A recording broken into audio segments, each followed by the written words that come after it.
The Bitcoin conference in Las Vegas. You're going to be speaking about Spaces Protocol, holding a workshop April 29th. Super excited for that.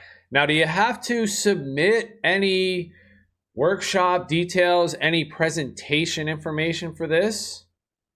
So yeah, sir, I just brought up the little post I put together about this. If you're attending the Bitcoin conference later this month, at the end of the month, I would love for you to come by and talk to me, introduce yourself.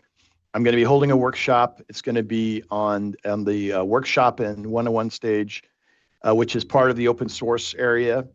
It's going to be on the last day on the Wednesday, the 29th from 12 to 1 effectively.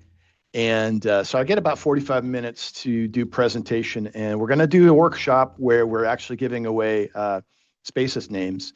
So so come by, get your Spaces name. You're going to be part of a very elite crowd for at least for a little while.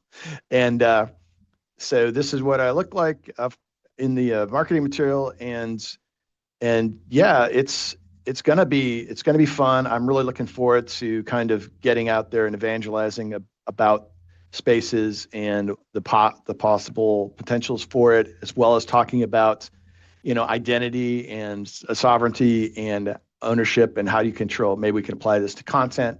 Another topic we can get into more another time, but it's something that's I think very exciting and yeah, this leads to kind of our next topic, right? Yeah, that's very, very exciting. I'm definitely proud of you. That's awesome that you're in there doing that. And I look forward to watching that and seeing that replay. Maybe I can get in there and get myself a subspace.